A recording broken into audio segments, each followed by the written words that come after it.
자, 오늘 본문은 어떤 율법사가 예수님을 시험하기 위해 질문을 던지죠. 율법 중에 어느 계명이 가장 큽니까? 율법 중에 어느 계명이 가장 큰 계명입니까? 주님이 그 질문에 답을 하신 거죠. 오늘 37절부터 40절까지 예수께서 이르시되 내 마음을 다하고 목숨을 다하고 뜻을 다하여 주 너의 하나님을 사랑하라 하셨으니 이것이 크고 첫째 되는 계명이요 둘째도 그와 같으니 내 이웃을 내 자신과 같이 사랑하라 하셨으니 이 두 계명이 온 율법과 선지자의 강령이니라. 예수님이 구약의 신명기 6장 5절과 레위기 19장 18절의 말씀을 인용하셨습니다. 율법사들이 율법을 굉장히 복잡하게 만들어 놓았어요. 그들끼리도 이 율법을 가지고 논란을 하고 있을 때 우리 주님은 이들의 질문에 대해서 명쾌하게 시험하시기 위해서 질문을 하셨지만 예수님은 잘 정리된 그 율법을 명료하게 설명을 하셨습니다. 가장 크고 첫째 되는 계명은 하나님을 사랑하는 것이다. 그리고 그 다음에 이웃을 사랑하는 것이다. 이 두 계명이 성경 전체가 가르치는 핵심적 강령이다.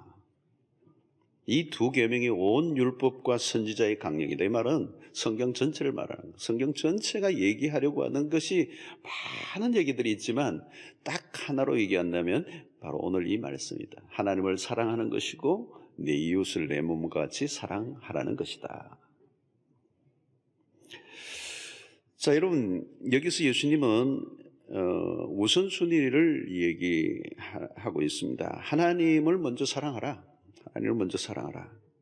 이 순서가 매우 중요하죠. 하나님을 먼저 사랑하라. 그런데 자세히 보면 하나님과 이웃 사랑이 따로 떨어져 있는 두 계명이 아닙니다. 사실은 별개 두 개의 독립된 개념이기보다는 하나로 볼 수가 있어요.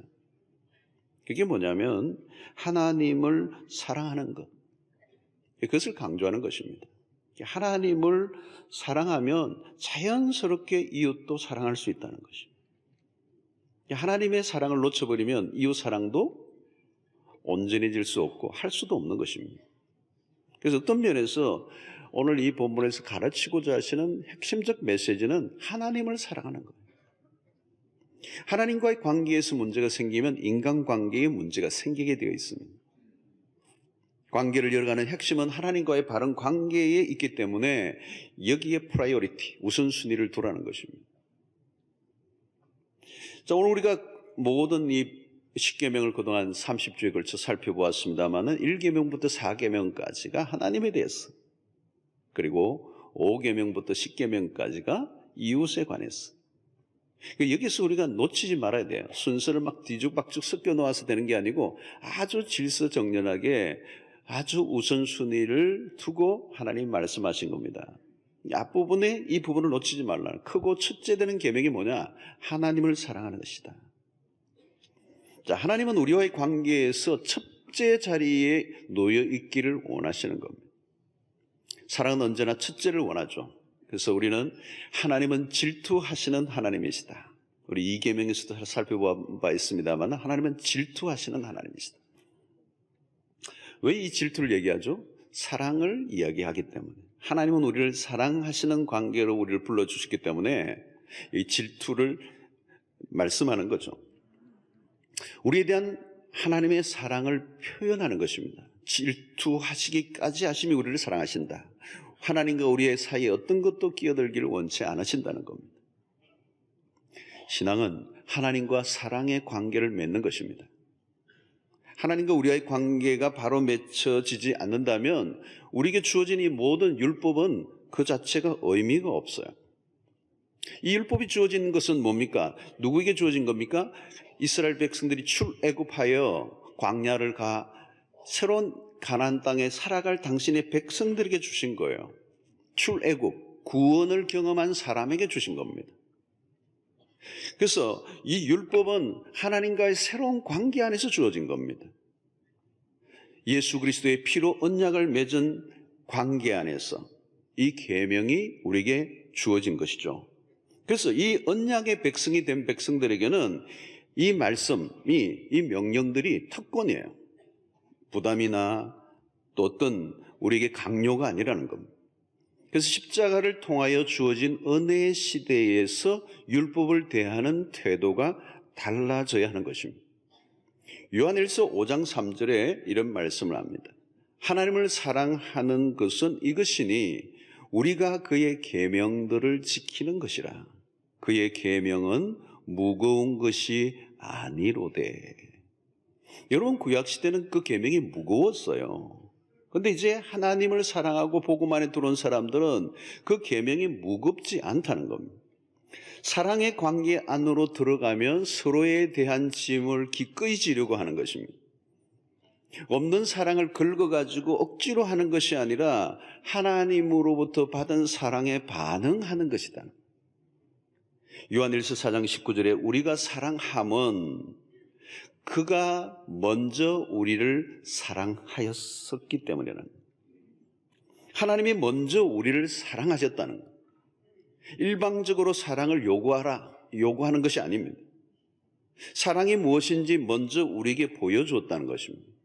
그래서 사랑을 받은 사람이 사랑에 반응을 하는 거예요. 여러분, 사랑을 많이 경험한 사람은 그 사랑을 표현하고 전달하고 다른 사람들을 사랑하는데 그렇게 어려움이 없어요. 사랑을 받아본 경험이 없는 사람은 사랑하기 어려워요. 사랑할 줄 몰라요. 어떻게 사랑하는 줄을 모릅니다. 그러나 사랑을 많이 받아본 사람은 그 받은 사랑을 자연스럽게 행하는 거죠. 우리가 계명을 지키기 위해 애를 쓰기 전에 하나님의 사랑을 먼저 경험하는 것이 매우 중요합니다. 사랑을 먼저 경험하지 않고 율법을 지키려고 하면 종교 생활에 머물게 되는 것입니다. 여러분, 신앙생활을 처음부터 참 잘 배워야 됩니다. 그런 의미에서 신앙생활을 처음부터 잘 배워야 돼요. 유치원을 좋은 데 다녀야 된다고 그런 얘기 하는데, 처음에 교회를 어디에서 신앙생활을 배웠느냐가 매우 중요합니다. 율법을 통하여 먼저 무슨 행함을 먼저 경험한 사람은 굉장히 힘이 들어요. 뭔가 하지만 기쁨으로 하지 않고 뭘 해요? 두려움으로 하는 것입니다. 여러분, 종교를 만들어낸 건 두려움이에요, 사실. 그 두려움을 극복하기 위해서 종교가 만들어집니다. 그래서 뭘 하기는 하는데 힘든 거죠. 두려움 때문에 하는 것입니다. 어떤 분은 주일날 교회 와도 이 주일 성수를 두려움으로 하는 분들이 계세요. 오늘같이 날씨 좋은 날은 골프를 치르고 싶은데 그냥 가면 타이어가 빵꾸 날 것 같아. 아니면 가서 공이 날라올 것 같아. 주일날 그냥 일부 예배 드리고 가자. 오긴 오는데 재미가 없는 거예요.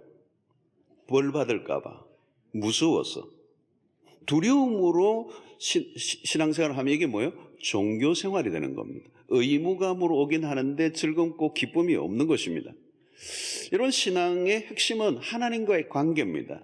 신앙의 깊이가 뭐냐고? 하나님을 얼마나 사랑하느냐는 것입니다. 자, 복음서에서 주목할 만한 사건이 하나 있습니다. 마가복음 14장 3절로 9절에서 예수님이 매우 귀중하게 여기신 사건이 하나 있습니다. 14장 9절을 보면 이런 말씀이 있어요. 내가 진실로 너희에게 이르노니 온 천하에 어디서든지 복음이 전파되는 곳에는 이 여자가 행한 일도 말하여 그를 기억하리라 하시니라.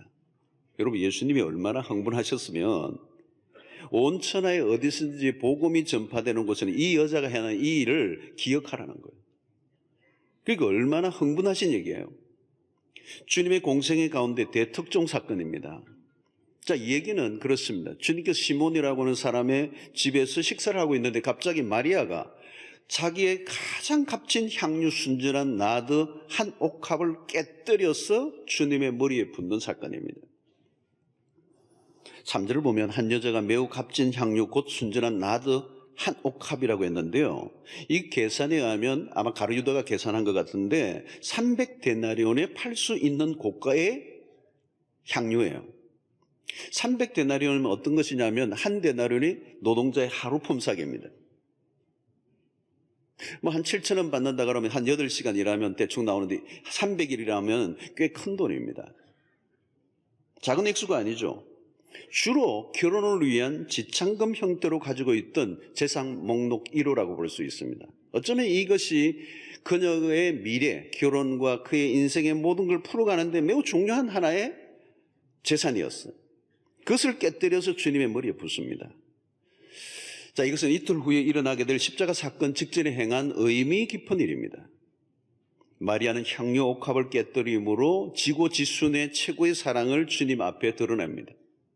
주님은 아무튼 이 사건을 통하여 십자가를 지시기 직전에 엄청난 위로와 격려와 힘을 주님에게 주신 사건이었던 걸로 보여지고, 예수님의 십자가 부활의 사건에 대한 하나님의 의미 있는 상징적인 사건으로 마리아가 자신의 이 귀중한 것을 깨뜨린 것입니다. 자, 그런데 곁에서 보던 가룟유다가 소리를 질러요. 경악을 합니다. 경악. 아니, 미친 것 아니냐 이거예요. 누가복음을 보면 가룟유다만 그런 게 아니에요. 다른 제자들도 비슷한 반응을 한 것으로 보입니다. 팔아서 가난한 사람을 도와주었다면 얼마나 좋았겠는가. 이렇게 비싼 것을 깨뜨려서 주님에게 붓는 게 무슨 의미가 있냐. 이걸 팔았으면 훨씬 더 유익하고 귀한 일에 썼을 텐데. 굉장히 멋있죠, 말은. 여러분, 이 멋있는 말을 하는 사람들이 많아요. 우선은 사랑이 많아 보이지만 안 해요. 실제로도 보면 구제 하는 사람은 구제를 잘 안 해요. 구제를 진짜 하는 사람은 잠잠히 조용히 묵묵히 할 뿐입니다. 지금 제자들은 사랑을 돈으로 계산하고 있어요.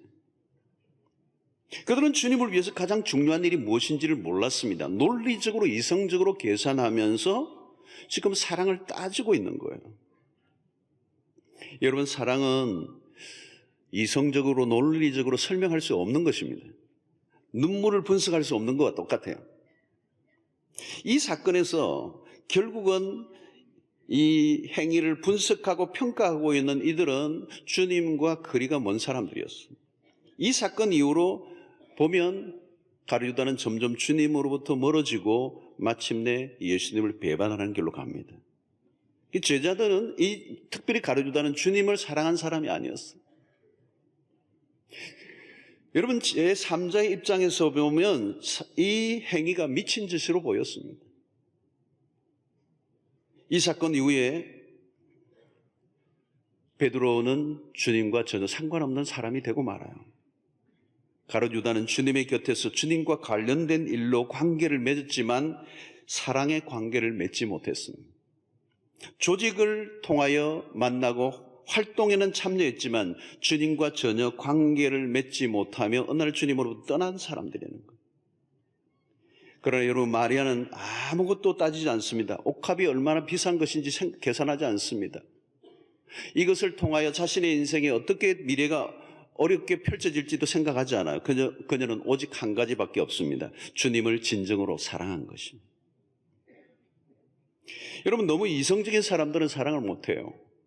기독교의 최고의 지성인이고 철학자라고 할 수 있는 C.S. 루이스가 매우 이성적인 사람이었습니다.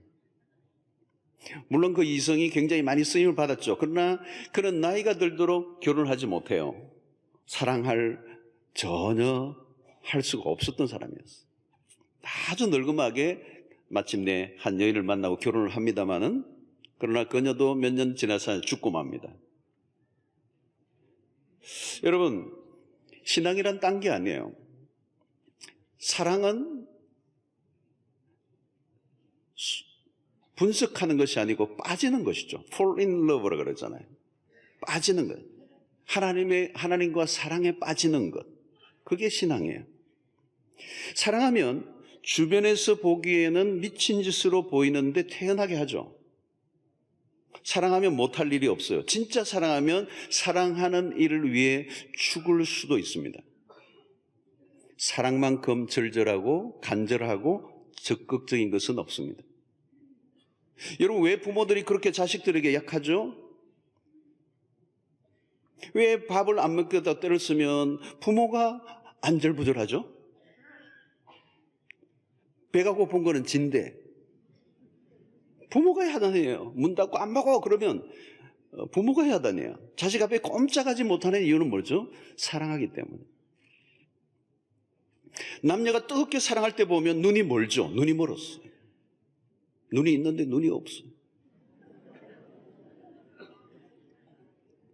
형제가 집에서는 막 이불을 뒤집어 쓰고 막 춥다고 야단인데 데이트할 때 자매가 춥다고 그러면 탁 벗어가지고 덮어주면서 오돌오돌 떨고 있죠. 안 추워 그러면.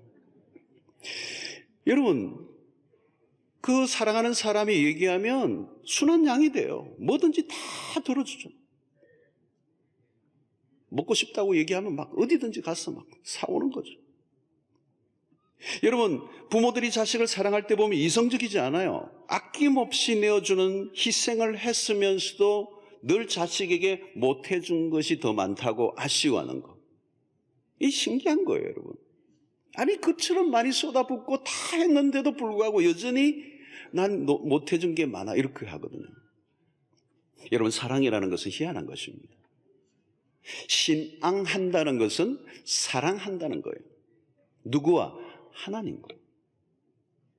여러분, 하나님과 우리의 관계 속에서 교리적으로 만나거나 지식적으로 만나고 이성적으로 만나면요, 그 신앙은 아직도 갈 길이 멀어요. 하나님과의 관계에서 사랑의 감정이 생겨야 돼요. 여러분, 예배도 마찬가지입니다. 우리는 하나의 의식으로만 참여하고 그 식순에 따라서 참여해버리면 기념식 하는 거하고 별반 차이가 없어요. 의무적 수행으로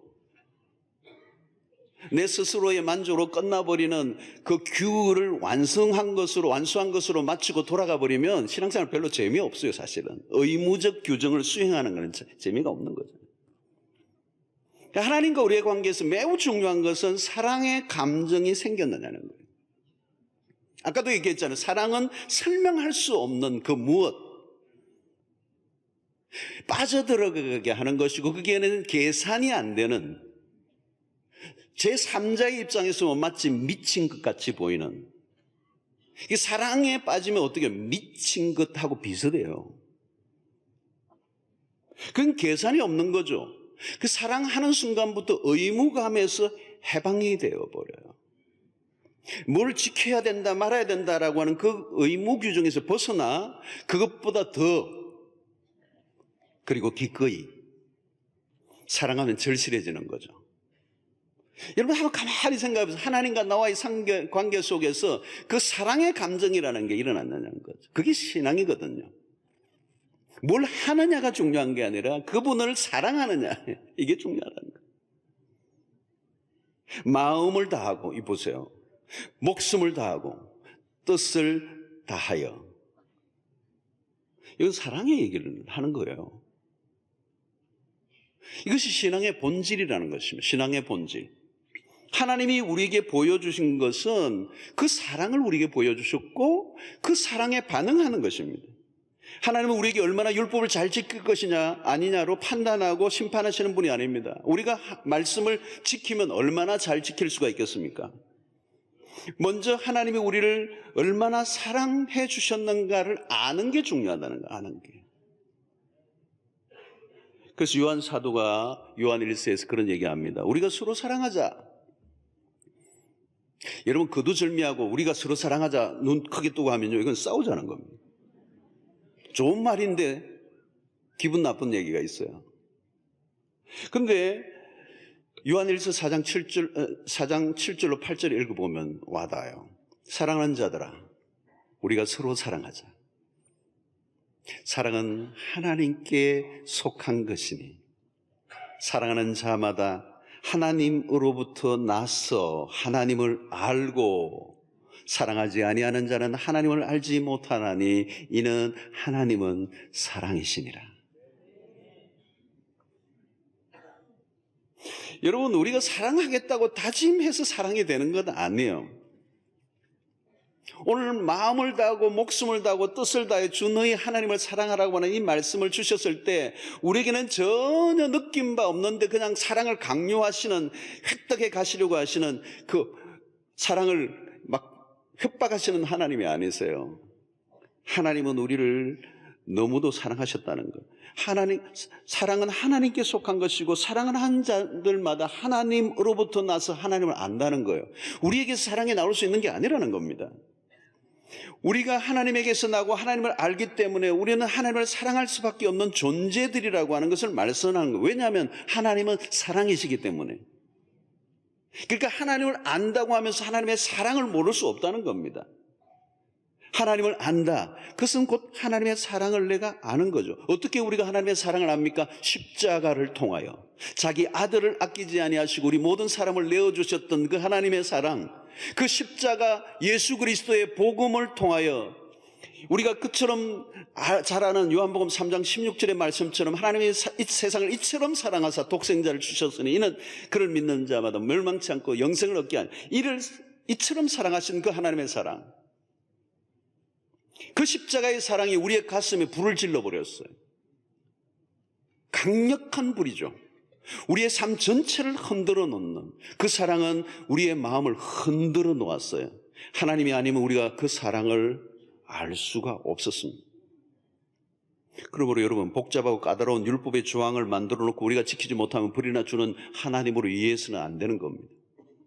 어떤 사람은 하나님에 대한 두려움 때문에 늘 도망다니는 사람에서 하나님하고는 그냥 가까이 지내고 싶지 않아요. 하나님하고는 적당한 거리를 유지하고 싶고, 하나님이 주일날도 예배 나와서 그냥 예배 드리고, 예배 드리고보다 더 노골적인 예배 드리고,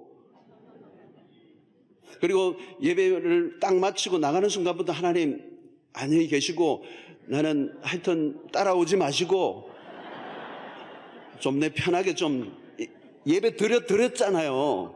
그러니까 따라오지 말라고요. 다음 주일날 헌금은 내가 들고 올 테니까. 그러니까 하나님하고 눈 맞추는 걸 원치 않는 거죠. 가끔 보면 여러분, 이렇게 눈 마주치면 뭔가 내가 주눅이 들고 두려운 거예요. 저는 어떤 때는 우리 교회 엘리베이터를 타고 내려오면 딱 서는데 어떤 교인들이 저보면 안 타는 분들이 계세요. 죄 지은 게 많으신지 모르겠어요. 누구든지 타시길 바랍니다. 에너지 전략을 위해서도 올라갔다 또 와야 돼요. 여러분, 주님과 눈을 맞추는 거예요. 사랑은. 아가스를 보세요. 눈과 눈을 마주치는 겁니다. 눈 맞춤, 입 맞춤. 기도가 뭐예요? 하나님과 입 맞춤이에요, 여러분. 사랑의 미래에 빠지는 것입니다. 복음 안에 눈을 뜨면 달라져요. 하나님 우리에게 율법을 주신 것도 징벌이 아니고 사랑하시기 때문에 주신 거예요. 저는 율법이 무거웠어요. 이 짐이 무거웠어요. 왜? 두렵기 때문에. 이걸 내가 못 지키면 하나님이 심판하시는 하나님을 알기 때문에 율법은 늘 무거운 것이에요. 부담스러워. 지키기는 지키는데 내가 아무리 노력을 해도 율법을 완전히 지킬 수 있는 사람이 없기 때문에 그 두려움에서 자유롭지가 않아요. 그러니까 늘 힘든 거죠. 그래서 예수님이 수고하고 무거운 짐자들아 다 내게로 오라 라고 할 때 그 수고하고 무거운 짐은 뭡니까? 율법의 무거운 짐들. 또 밥만 먹고 율법만 세칙을 만들어내는 이 종교 지도자들이 또 얼마나 백성들을 힘들게 했는지 몰라요. 그렇게 하면 죄다. 그렇게 하면 하나님 심판한다. 그러나 여러분, 복음 안에서 눈을 뜨고 하나님 우리를 얼마나 사랑하시는지 깨닫고 나면 이 율법은 하나님 우리에게 주신 축복이에요. 여러분, 바깥에 나갔다가 오면 손 씻으라 하는 엄마의 그 말이 율법이 여러분 그 아이에게 심판을 하기 위해서예요. 나갔다 오면 손 씻어. 형제와 사이좋게 놀아. 거짓말 하지 마. 이거는 그 아이를 때리기 위한 규정입니까? 그 아이를 사랑하기 때문에. 내버려두고 네 마음대로 살아라. 그게 징벌이죠. 하나님의 복음에 눈을 뜨고 하나님의 사랑을 깨달으니까 율법은 더 이상 무거운 짐이 아니고 오히려 우리를 사랑하시기 위한 하나님의 기가 막힌 축복의 기준들이 되는 것입니다. 여러분, 이성을 넘어 사회적 관습을 넘어 인간들의 손가락질을 무릅쓰고 누가 무슨 소리를 하든지 하나님을 정말 내가 미친 듯이 사랑해 본 적이 있느냐는 거예요. 오늘 이 마리아의 모습이 그거예요. 제자들이 보기에는 관습적 종교의 틀 안에, 규정의 틀 안에서 예수님과 가장 가까이 있었던 사람이지만 예수님과 사랑의 관계 안에 있지 않았기 때문에 그들은 실패한 거예요. 예수님이 원하신 건 이 마리아는 예수님의 제자도 아니에요. 아무것도 아니에요. 그런데 그의 삶에 모든 걸 쏟아붓는 그 사랑의 관계, 주님은 거기에 감동하신 거예요. 내일 모레 십자가를 지시할 예수 그리스도의 가장 감격적인 사건은 그 제자들의 기가 막힌 헌신과 봉사와 그들의 섬김이 아니고 한 여인의 아무것도 없는 그 여인이 그 모든 걸 쏟아부어서 주님 앞에 사랑을 표현한 이 사랑의 고백, 사랑의 세레나데예요.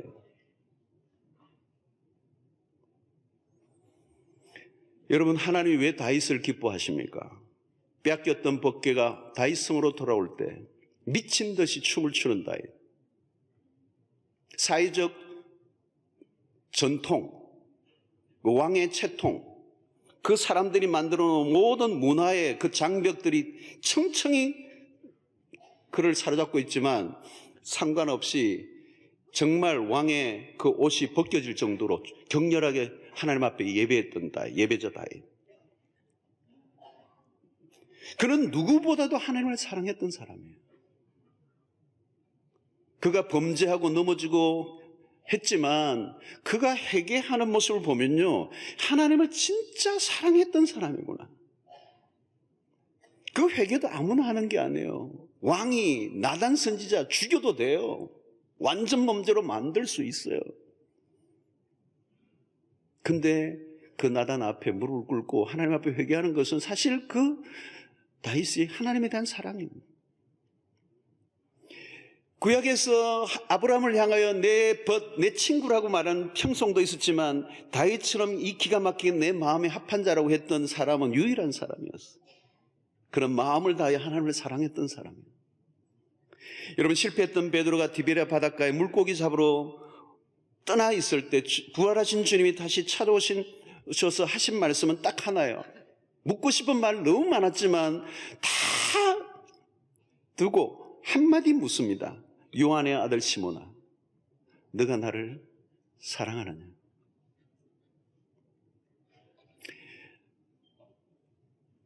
어떤 걸 묻지 않아요. 너가 뭘 실패했느냐, 너가 어떻게 잘못했느냐 묻지 않아요. 딱 하나만 물어요.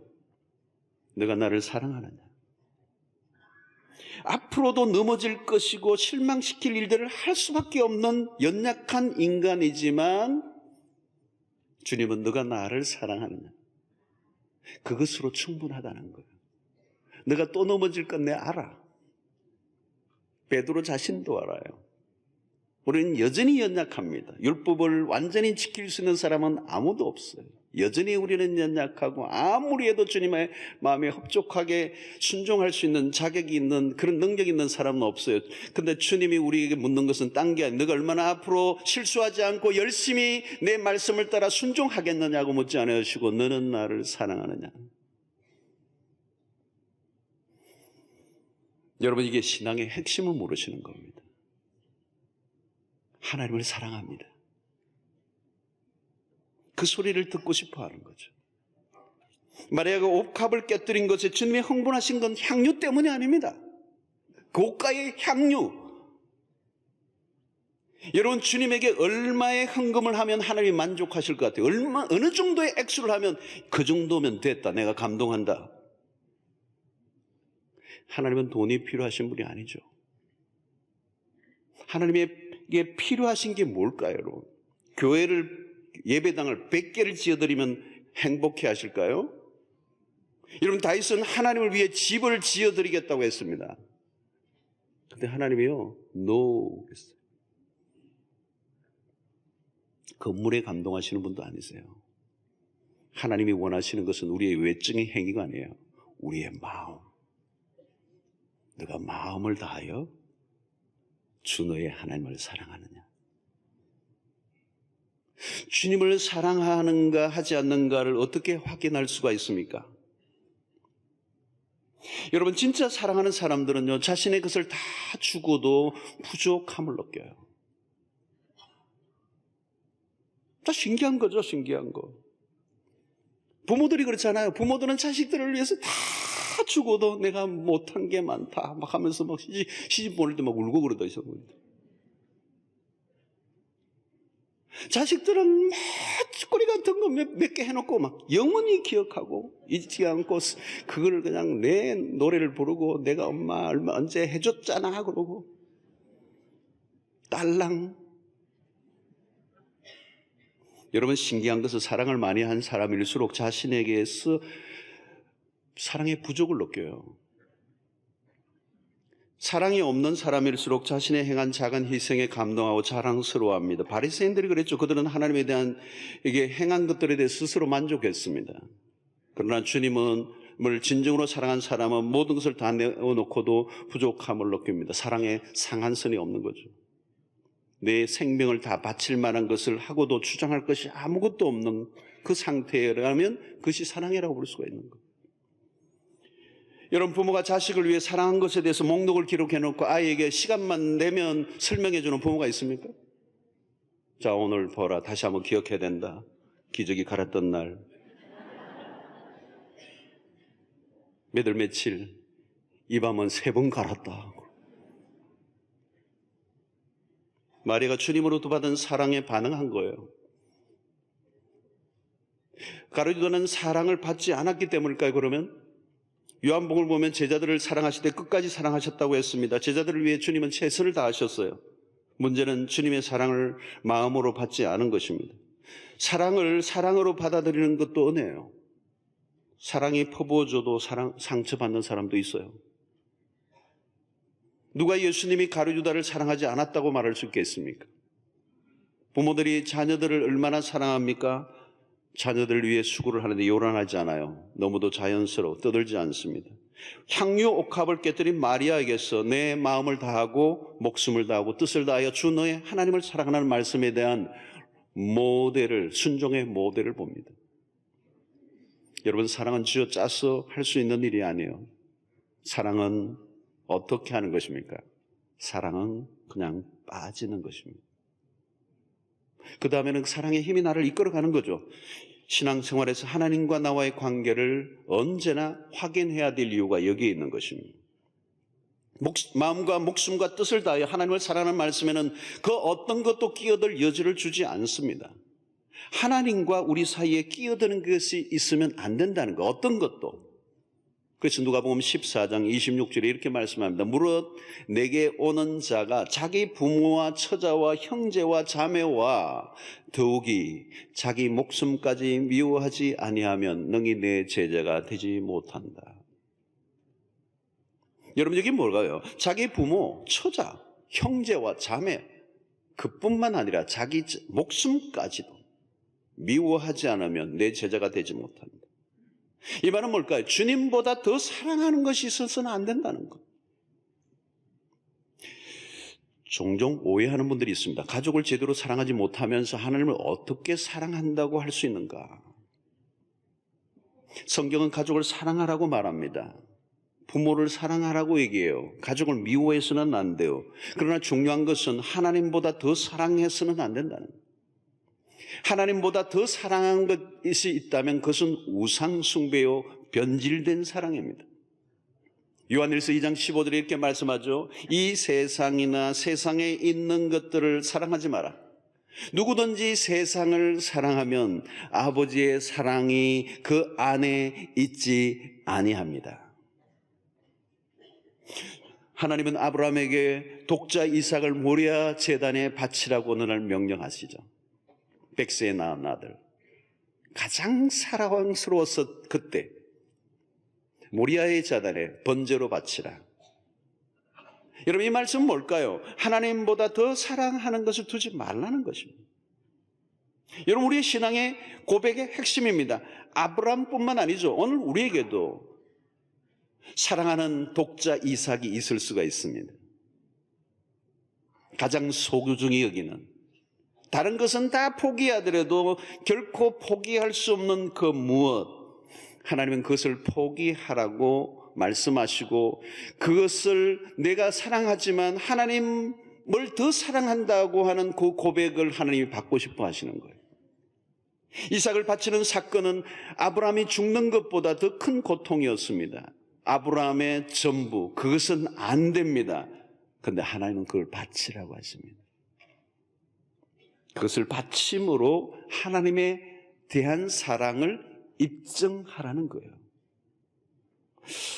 여러분, 신앙인이라고 하면 누구나 한 번쯤 이 시험을 통과해야 합니다. 내가 마음을 다하고 목숨을 다하고 뜻을 다하여 주 너의 하나님을 사랑합니다라고 하는 것을 삶으로 입증해야 하는 순간이 옵니다. 여러분, 사랑은 말로 할 수 있는 게 아니에요. 이론으로 되는 게 아니에요. 삶으로 드려야 돼요. 내 전부로 확인시켜야 돼요. 그것이 바로 아브라함의 모리아 사건입니다. 오늘 우리의 인생 가운데 너가 정말 하나님을 사랑하느냐 물으십니다. 그리고 그것을 확인시키는 과정이 필요해요. 그게 테스트예요. 이 테스트에 합격할 때 우리의 신앙은 레벨업, 한 단계 넘어가는 것입니다. 여러분, 출애굽한 이스라엘 백성들에게 십계명을 주신 이유는 무엇입니까? 가나안 입성 전에 분명한 신앙 고백을 받으시는 거예요. 만약에 그것을 통과하지 않으면 가나안의 우상 숭배에 빠져들어가서 하나님이 허락하신 적과 꿀이 흐르는 이 가나안에서 우상 숭배를 통하여 하나님을 배반할 가능성이 높기 때문에 출애굽한 당신의 백성이 우상 앞에 무릎을 꿇는다면 그 가나안은 축복이 될 수 없는 것입니다. 애굽의 노예로 살았던 자들이 다시 죄의 노예로 살아간다는 것은 얼마나 비참한 일이겠습니까? 하나님을 전심으로 사랑하지 않으면 그것으로 끝나는 게 아니에요. 그 틈새로 우상이 만들어진다는 거예요. 세상에 그들의 눈이 멀게 된다는 것입니다. 우상 숭배란 다른 게 아닙니다. 하나님 대신 세상을 사랑하는 것이고 결국 자신을 숭배하는 것입니다. 왜 하나님만을 사랑하라고 하시는가에 대해서 이해하지 못하는 분이 없기를 바랍니다. 하나님 그분만을 사랑하는 것이 결국 우리에게 가장 큰 축복이 되기 때문에 나 외에 다른 신을 두지 말라. 너를 위하여 우상을 만들지 마라. 내 이름을 망령되이 일컬지 말라.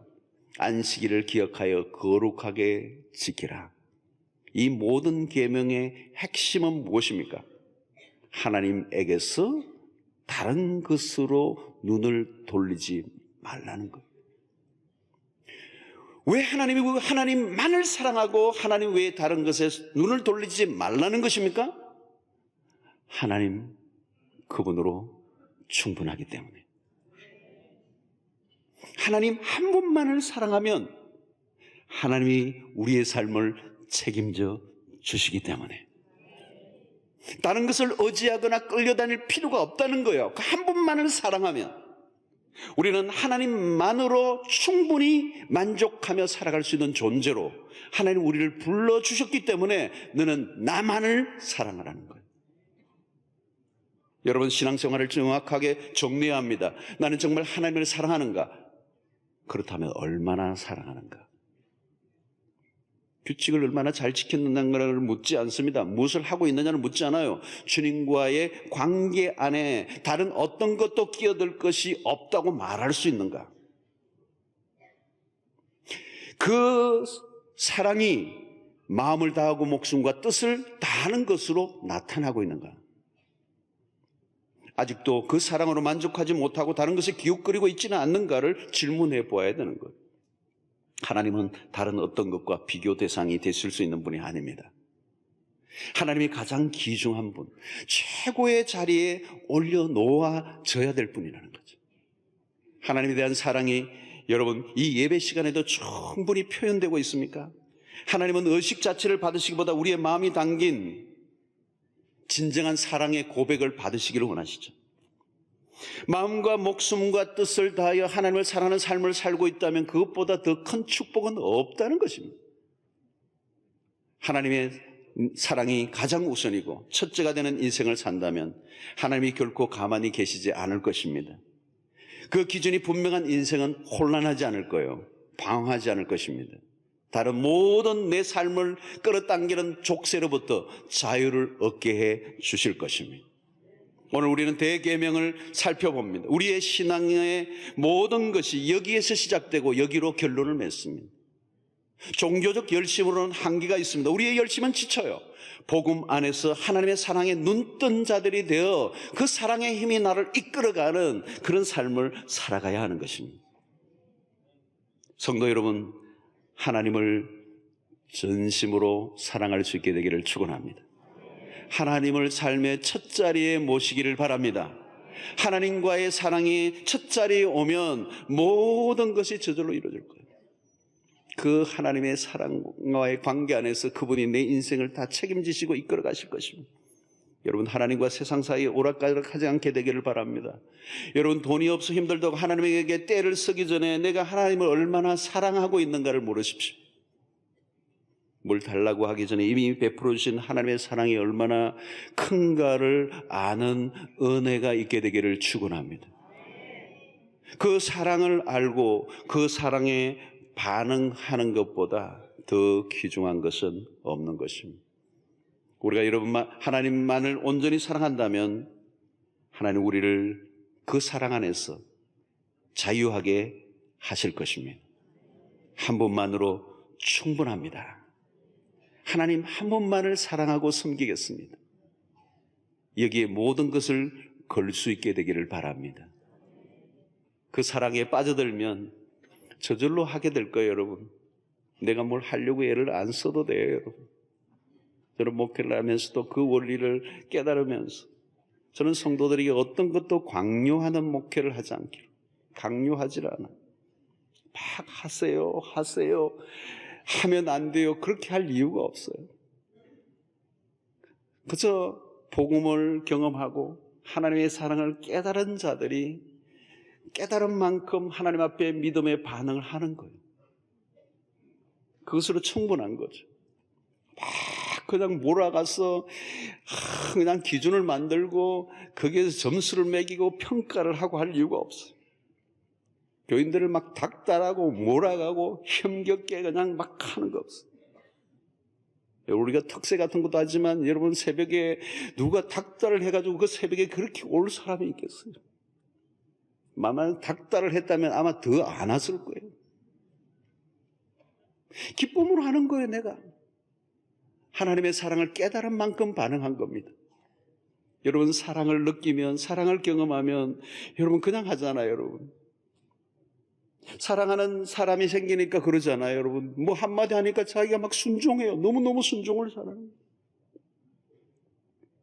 뭐 딸기 이렇게까지도 안 해요. 딸 하는데 그냥 가져오는 거예요. 딸. 부모의 돈 다 긁어가지고 막 그냥 그 사랑하는 사람의 마음을 막 흡족하게 하려고 애를 다 쓰는 거예요. 에너지가 거기서 나오는 거예요. 하고 싶어 어쩔 줄 몰라 하는 거예요. 사랑의 힘이에요. 이것은 무서운 거예요. 복음을 통하여 사랑을 한번 흠뻑 젖어버리면 그것이 내 인생을 움직이는 에너지원이 돼요. 저는 아프리카의 오지의 한가운데서도 만난 선교사님을 통하여 그런 걸 배웠어요. 파푸니아의 한가운데서 오랫동안 거기에서 원주민들과 함께 살아오면서 그걸 움직였던 그 모든 것은 하나밖에 없어요. 이 생명을 1000번이 내 목숨이 1000개가 되어도 이 조선을 위하여 내 바치겠다고 하는 그 선교사의 고백은 뭐예요, 여러분? 딱 하나밖에 없어요. 사랑. 바로 마리아가 자기의 옥합을 깨뜨려 주님의 머리에 부었던 그것과 똑같은 거예요. 오늘 또 기독교를 움직이고 있는 모든 힘은 하나밖에 없습니다. 율법을 의무적으로 수행하는 사람들에 의해서 돌아가는 것이 아니라 복음에 감동되어 하나님의 사랑에 흠뻑 젖어 그 사랑의 열병을 앓듯이, 미친 듯이 crazy love. 의무적 수행은 조금 덜 하려고 해요. 그러나 복음에 하나님의 사랑을 경험한 사람은 더 하려고 야단해요. 예배를 드리는 게 얼마나 즐거운 일인지, 하나님 앞에 드릴 수 있는 삶이 얼마나 기쁜 일인지, 그 사랑의 미래에 빠졌어. 그 사랑이 힘이 나를 이끌어가는, 그것으로 갈 때 하나님의 위대한 역사가 우리의 삶 가운데 일어나게 되기를 바랍니다. 너는 마음을 다하고 목숨을 다하고 뜻을 다하여 주 너의 하나님을 사랑하라. 이것이 크고 첫째 되는 계명이다. 다 잊으세요. 그 하나님만을 사랑하는 이 경험이 여러분들에게 있게 되기를 축원합니다.